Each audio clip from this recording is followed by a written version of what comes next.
justicia, se puede desencadenar un diálogo entre los profesores y los distintos estudiantes y actores acá de la institución, que concluyó en este espacio, en este acto, en este día. Bueno, el cuatrimestre empezó la semana pasada y se dio en estos términos. Ya el día pasó, pero por supuesto este tipo de conmemoraciones van mucho más allá de un calendario o de una efeméride. Así que estamos convocados para conmemorar el Día de la Memoria por la Verdad y Justicia. Voy a tratar de ser lo más sintético posible. Para mí es muy grato, primero, desde el punto de vista afectivo, y además es un honor poder presentar un panel de las características que estoy presentando, porque son compañeros y compañeras muy valiosos, por los cuales además siento un gran afecto, que tienen sus propias trayectorias, sus propias historias, sus propios espacios de lucha, que por otra parte están intersectados todos. Un poco me costó darle algún orden, porque, bueno, quién empieza, quién sigue, quién continúa, porque se iban a estar en algún punto tal vez pisando y tal vez suceda, y eso puede ser rico. Buenas tardes. Todos compañeros, compañeras, colegas, docentes, profesores, profesoras de la casa, que eso también es un valor muy significativo. Simplemente los presento a modo muy general, porque es muy probable, salvo quienes están ingresando ahora en la institución, todos los demás los conocen y mucho a la profesora Adriana Calaicián, que cuando yo le pregunté cómo la presentábamos, bueno, ella me dijo como hermana de Elena, detenida desaparecida durante la dictadura militar. Bueno, ella va a contar, por supuesto, su historia, la historia familiar, y luego cómo esa lucha, desde lo particular, se va relacionando con la lucha en general. Bueno, Adriana además es profesora fundadora de este profesorado, lo digo al pasar, pero está bien que lo digamos. Vos también, somos grandes los dos. Sí, los dos somos... decir por eso los dos somos grandes. Lo decía como un valor, digamos, sí, somos los sobrevivientes de aquel equipo fundacional. Carlito también es fundacional, pero sí, como estudiante.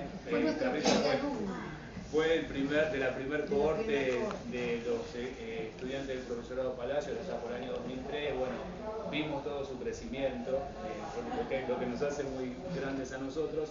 Un compañero sumamente valioso, muy comprometido ya en su etapa de estudiante. Bueno, dije que no iba a ser largo.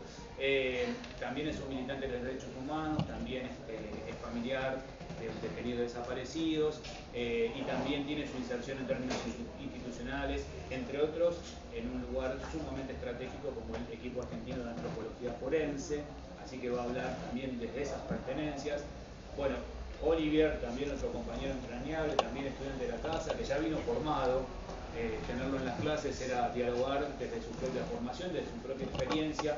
Es abogado, es profesor de historia de aquí, de la casa, además que es uno de los integrantes de la Liga Argentina por los Derechos Humanos, y además ha participado en los juicios de lesa humanidad, particularmente en los que atañen a la responsabilidad empresarial, y además están en el espacio de la ex-ESMA. Y María Rosa, que también tiene una vastísima trayectoria en el movimiento de derechos humanos, particularmente en el RUTE, en el Registro Unificado de Víctimas del Terrorismo de Estado, pero bueno, en muchos otros espacios desde la propia docencia, y es integrante de la Sociedad Luz, del Consejo, de la Comisión Directiva de Sociedad Luz. O sea, 4 personas de la casa absolutamente vinculados de distintos lugares, pero en confluencia con el movimiento de derechos humanos en la lucha por la memoria, la verdad y justicia. Así que tener un panel de estas características hoy para nosotros es sumamente gratificante. Sin más, agradeciendo la presencia de todos ustedes y sabiendo que tenemos un tiempo muy acotado, los dejo ya presentados, y el orden en el uso de la palabra es el que tenemos aquí en la mesa: Adriana, Carlos, Olivier y María Rosa. Bueno, buenas noches, ¿se escuchan? Sí. Cuánta responsabilidad con esa presentación. Bueno, como decía Gabriel, siempre me gusta decir mi nombre: Adriana Calaicián, hermana de Elena Calaicián, detenida desaparecida el 21 de enero del 77. Y yo, para contarles la historia de vida de mi hermana, pensé en traer algunos objetos que yo llamo objetos con memoria, porque muchos de ellos tienen que ver, o algunos de ellos tienen que ver con elementos que eran de ella y me parece interesante traerlo, me pareció interesante porque está su firma, su nombre y apellido, su letra en otros documentos, y de alguna manera lo que estoy haciendo con esto es devolverle la identidad con su nombre y apellido y con su letra. Esa identidad que los milicos les quisieron sacar cuando entraban en un campo clandestino de detención, tortura y exterminio. Por otro lado, también traje documentos que después se los voy a ir pasando a medida que los mencione, documentos que mandaban los milicos a casa, cartas documentos, cédulas judiciales, que mandaban a partir de que mis padres, Esteban e Isabel y Esteban, pedían referencias, pedían o preguntaban por el paradero de mi hermano. Elena, en principio, o Gordi, como lo llamábamos nosotros, entre la familia, era estudiante de letras, de la Facultad de Letras de la UBA, le faltaban pocas materias para recibirse, también era estudiante de medicina, pero en realidad había dado solo el ingreso. En esa época se daba un tríptico y después no empezó la carrera porque la desaparecieron. Había sido estudiante brillante de una escuela armenia, todos estudiamos en una escuela armenia, todos los hermanos, tenemos un hermano también. ¿Cómo se llama, profesora, la escuela? Fundación Educacional Jerinian. Jerinian, es una escuela de la colectividad armenia porque nosotros somos armenios.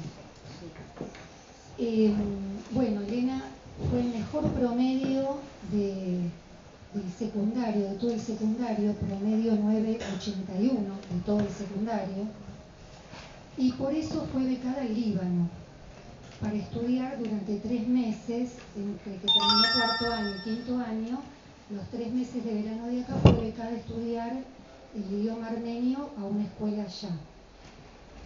En ese interín escribió un diario íntimo con muchas anécdotas que yo se los voy a ir pasando para que lo ojeen, no se lo detengan, pero me interesa que vean la letra. Profesora, ¿en qué escuela en Líbano estudió? ¿La mandaron? En una escuela que se llamaba Madinatarán. Madinatarán, Sí. ¿Pero era de una de armenios? Sí. No era religiosa. Era seguramente. Sí.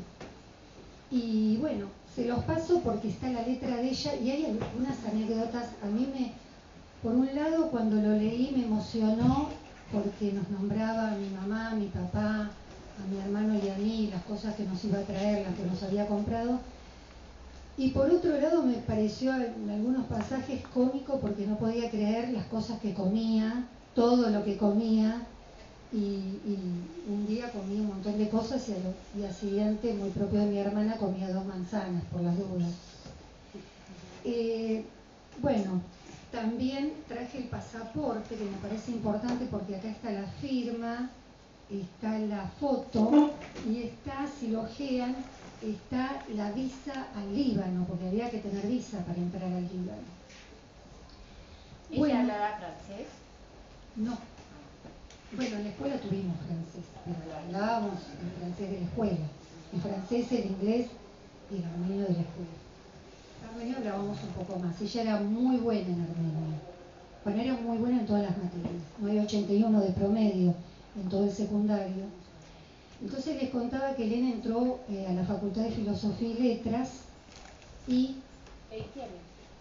1974 terminó, 1975 entró en letras. Acá les traje unas cartulinas donde ponían qué materia cursaba y la verdad la libreta universitaria se la llevó ella cuando la desaparecieron. No la pudimos tener nunca más. Pero ahí ponían qué materia cursaba, esa es letra de ella, y está firmado por ella. Y ponían qué materia cursaba y cuándo se le vencía. Una se le vencía en el 78, que por supuesto me la edad.